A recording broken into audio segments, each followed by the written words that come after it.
The weekly Cybercrime and Business Podcast is brought to you by Hoyos Labs. Hoyos Labs delivers cyber risk intelligence solutions that help organizations understand the potential for cyber attacks, determine the impact to their business, and proactively address threats head-on.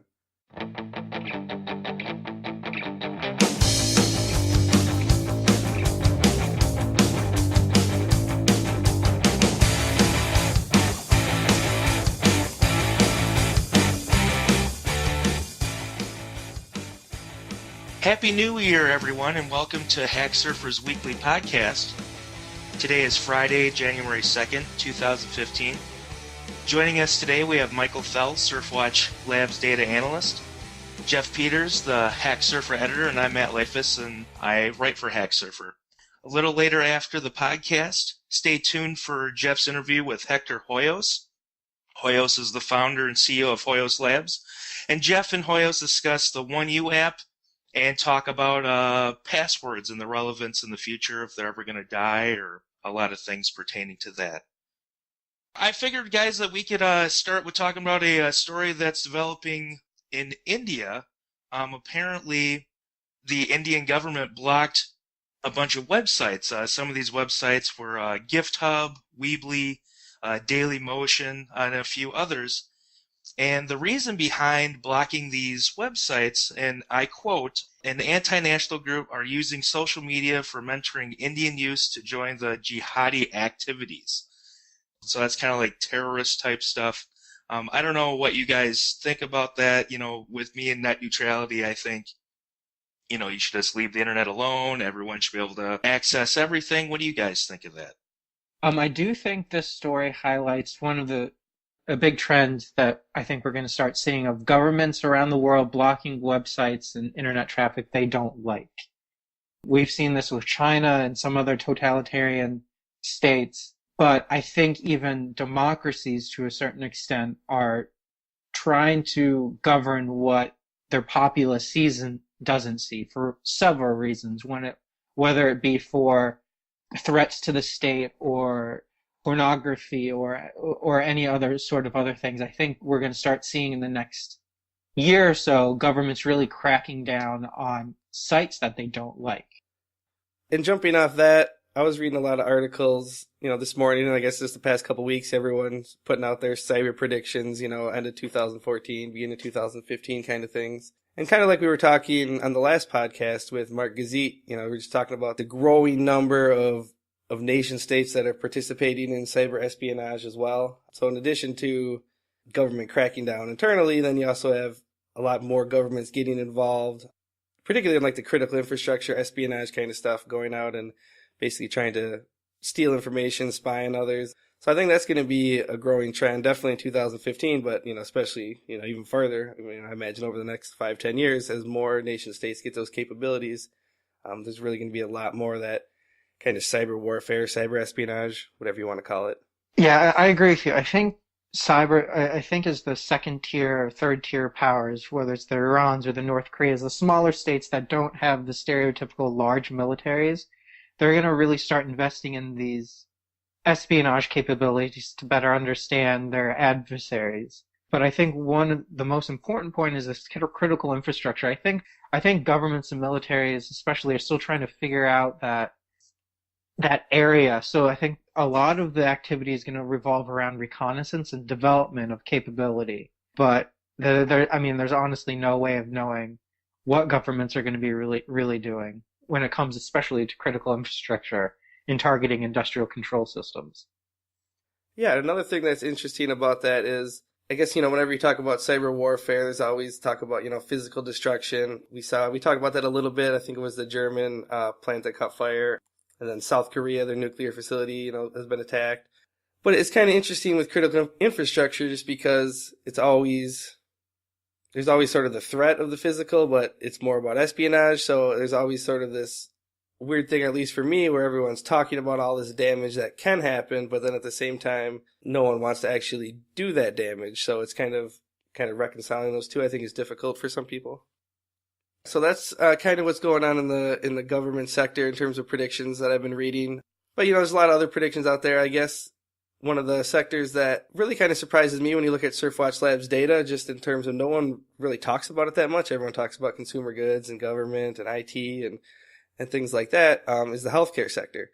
I was reading a USA Today article just this morning, and, their first prediction was that was about the healthcare sector. They said, while hacks of major retail businesses will continue to occur with frightening regularity, it will be the healthcare industry that will be the source of many, if not most, major data breaches. Due to a perfect storm of vulnerability caused by large amounts of stored electronic data shared by many users within the healthcare system, the healthcare industry has become a major target for hacking. I think that's what we saw a lot in 2014. I've written a lot of articles about it myself. I think healthcare is kind of in that situation where there's so much data, there's so much value to the data, there's so many different working parts, whether it's researchers or doctors, you got the payment systems, all that. Plus then, throw in the fact that they're not as well protected as, say, like the financial sector. There's just definitely going to continue to see, I think, increased cybercrime activity. Yeah, and another thing with that, one of the things that's always surprised me about the healthcare sector, I know it happens all the time, but I was surprised at how many potential breaches happen because of physical theft of devices. Literally, like doctors having their laptops stolen, like at gunpoint. I know for a fact I've read a story about that this year. So I don't know if that's also going to rise, but that just always really surprised me about how often that happens in the healthcare sector. And maybe it's because of all the information and how valuable it could be. And it's not only physical theft, there's a lot of employee negligence involved too, whether it's well-meaning or it's just carelessness, where an employee wants to do some work, so they bring data and information home on a USB stick, and they lose the USB stick. Or if they're well-meaning and they have their computer out in the open and it gets stolen, or there's a lot of employee negligence also that takes place in the healthcare industry, in the healthcare sector. Yeah, and one thing about the sector that always stood out to me was I was interviewing, I think it was Nick Stamos at Encrypted Cloud. This is probably like a year ago, and he just made the point that basically for every dollar that a doctor makes, that dollar is going through 6 or 7, different companies or different hands before it actually gets to the hospital or, wherever the money's going. To also have healthcare, you can't really stovepipe this sector because you have payment systems and you also have medical devices, and it's not only about data breaches, it's about vulnerabilities found in medical devices and stuff. So it's a very interesting and dynamic sector to really look into, especially in 2015. Yeah, definitely. There's just so many different areas. I think that's what makes healthcare unique, is just the variety of different attack vectors and things they got to worry about. Exactly. But moving on to another sector, consumer goods, that's the big one that's gotten a lot of attention in 2014 and especially the last couple months. I guess the big thing rolling out in 2015 is the chip and pin, which has a October 2015 deadline. Does anyone have any thoughts or anything about the chip and pin? I think the biggest thing, that I could see or imagine happening is, in my personal opinion, I think that this is really going to help with the physical payment process.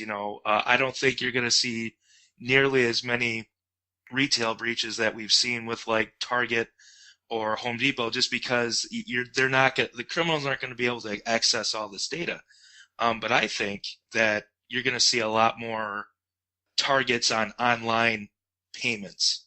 Because I think that's just going to be the next avenue that cyber criminals can really try to exploit, because this physical process of paying now is going to we're going to kind of shut the door on it a little bit.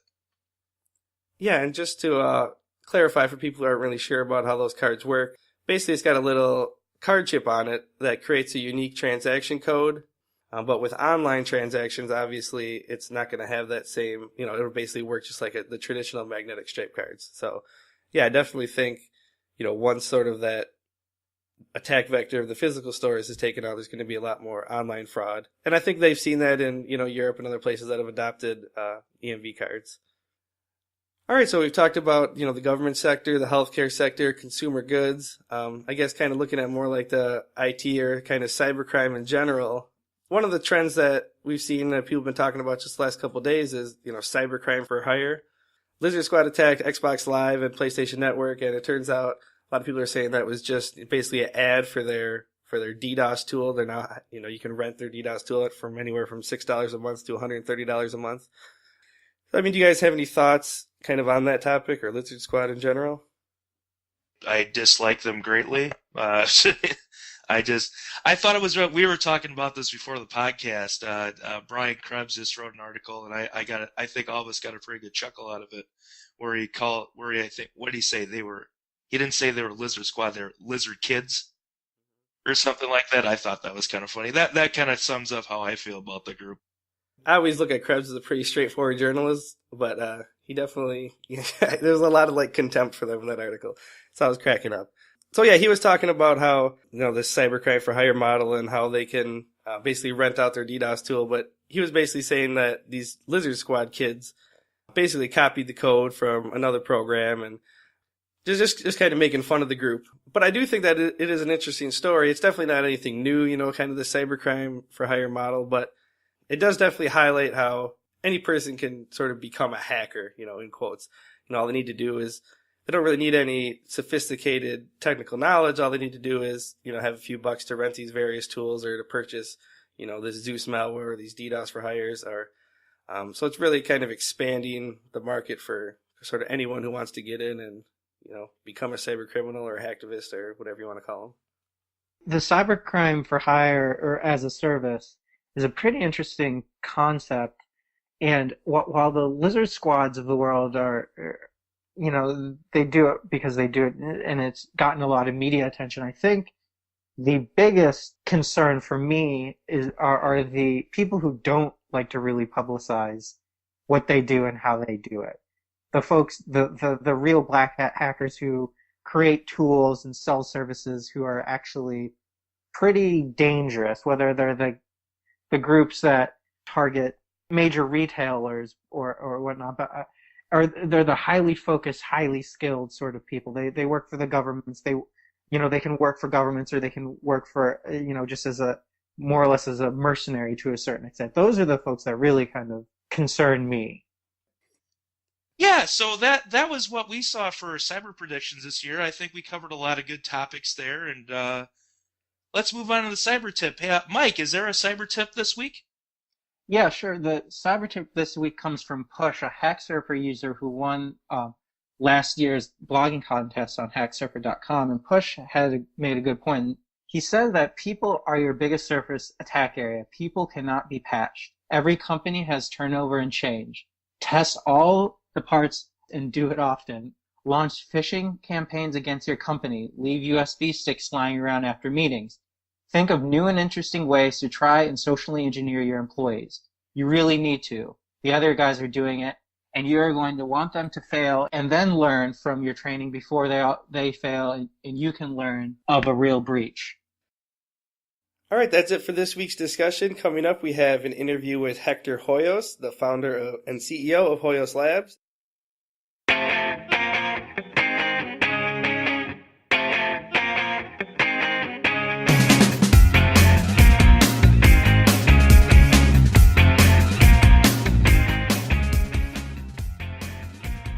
There's been a lot of articles, at least that I've seen, about, the password is dead and we need to move beyond passwords. I'm curious if that is sort of your guys' goal with the OneU app to kind of replace passwords.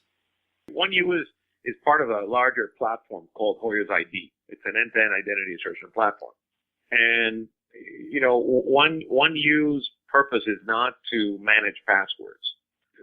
We're in a transitionary stage right now where in the next few years you're going to see a lot of companies evolve and replace passwords with biometrics, because that's something you have that, you're born with, versus something that somebody can steal from you, such as a password or social security number or a credit card or a driver's license. So, OneU and we at Hoyos Labs are about redefining identity. One set of biometrics for one human being. In the meantime, we have to transition over. And as that transition starts taking place, we need to help people manage their frustration with passwords. And that's why we decided to just offer OneU for free, completely free to both users on all platforms, all devices, all mobile devices, all desktops. because we don't believe that it's fair to charge people to manage a problem that should not have been managed, but should have completely been resolved, and still to this day has not been resolved. Yeah, I guess the one thing that always comes to mind when I think of biometrics is, security. For example, there was the recent, Apple biometrics fingerprint thing they had, and it turns out that was able to get hacked, like within a day of them releasing it. So yeah, just wondering if you have any thoughts on that, like the security angle. Well, yeah, of course. I mean, my background is in biometrics. I developed a lot of technologies for intelligence and military applications. I co-developed technology with Stanford Research Institute to acquire the iris of people at large distances in motion in a distance. So, there are all kinds of biometrics. Now, biometrics are not all created equal. There's fingerprint biometrics, there's iris biometrics. A fingerprint is a good biometric if you're trying to do a forensic analysis, meaning that, you have a piece of an ID that blew up on the ground and you want to be able to create a database of who the potential terrorist suspects that built that ID are. Apple did a great thing by putting fingerprint sensors on their phone because they took the biometric conversation away from the novelty into the mainstream. Now, that said, fingerprints and fingerprint sensors are not ideal devices for transactional identification because, if you wake up in the Northeast on a cold morning and your print's very dry, it's not going to read. Or if your print is munched or dirty, it's not going to read. So it has its drawbacks. And of course, one of those drawbacks is the fact that it is one of the biometrics that's most easily spoofed or hacked, as we've all seen. When you look at other biometrics, such as face biometrics or iris biometrics, those can also be hacked, but with much more levels of difficulty. Now, there's nothing unhackable. I mean, this is something that we all know. There's simply the realm of the possible and the probable. In the realm of the possible and the probable, can you hack an iris? Can you hack a face? You can. Is it probable? It depends on how you implement it. So 1U, the way that we've implemented 1U is by implementing something we call liveness verification. And liveness verification is verifying that you're a live subject. How do we do that? Well, to avoid that somebody takes a photograph of you or a video of you and puts it in front of the phone, we require you to do what's called active liveness detection, which is using facial sensing. You move your eyebrows, you raise them, you smile, you move your head from left to right, or you move your head up and down, or you gaze to the left or to the right.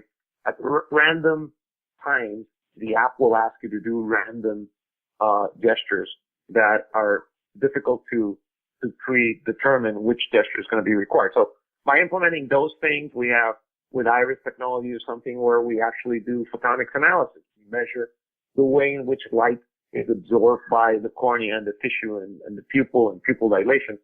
So there are many techniques to countering hack attacks on biometrics. And we at Hoyos Labs have created a whole division of liveness scientists, and all they do day in, day out is basically take all these technologies that we've developed for the military and the intelligence community and modify them to run on smartphones. Yeah, I was actually using your guys' app this morning, and I was able to, log into some accounts, like you said, smiling and raising my eyebrows and stuff. I thought that was interesting. One of my coworkers, though, had a question. He's got twin sisters, so he was wondering, how that would play into things if you guys would be able to tell the difference between them. Twin sisters with facial recognition could be fooled by the twins, depending how similar the twins are.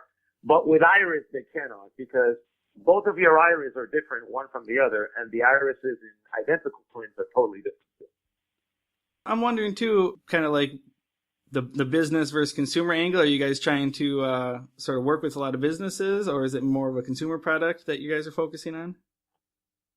It's both. It's a consumer product and a business and an enterprise product. So we are working with a lot of banks across the world and a lot of major corporations. We're also working with one of the major automobile manufacturers in the industry to implement our technology into their vehicles, to do everything from identifying the passengers in the vehicle to determining when you're falling asleep and then, giving you an alarm to wake you up to make sure you don't have an accident. On the consumer side, our approach is to provide the 1U app for free at no cost so people can temporarily manage their passwords as we transition them to not having to have a password anymore. How does that happen? Well, right now, when you set up the One U app, let's say you go into the Bank of America site, you set up your username and password for your Bank of America site inside the One U app. Now, that's going to make it convenient because Bank of America is still going to have your username and password in their back end. And that's a problem because when Bank of America gets hacked, then some hacker out there is going to have your usernames and passwords. So until Bank of America works directly with you, or I mean with OneU, with us, implementing our software development kit in their back end to completely replace your username and passwords, consumers are not going to be safe. And this is what we're working on the enterprise side to make sure that institutions understand that it's not about layering anything on top of usernames and passwords like pins or tokens. The time has come to get rid of usernames and passwords. I mean, it's long overdue. One of the things that we are implementing the OneU in the first quarter of 2015 is an automatic password generator and an automatic password changer so that you'll be able to determine the frequency at which you want to change your password. You can say, I want to change my Bank of America password every 12 hours or every 24 hours or every week or every month. And it'll automatically change your password for you. We had not implemented that originally when we launched the app because the only drawback with that is that it will not automatically change the password if you have the banking app of that institution on your phone. It'll only change the password on your computer and not on the app itself. To change the password on the app, we would need to have a relationship with Bank of America and then have them actually let us do that.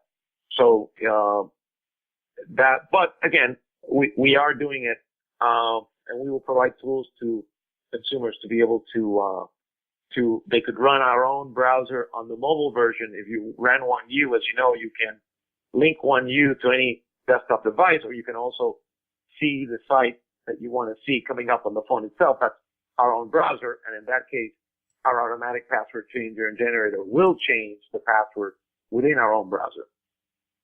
Yeah, and I was reading some of the press releases you guys put out, and you were talking about, you want to, lessen. There's basically, all these consumer breaches and credentials getting stolen. So I'm wondering if you could maybe elaborate on, how that would limit breaches with your guys' technology. Well, it won't limit breaches, but the issue is not. We can't limit breaches. Breaches are going to keep happening. There's really nothing to limit breaches. It doesn't matter. Whoever tells you, whether it's a corporate or any expert out there or corporations, start making these statements.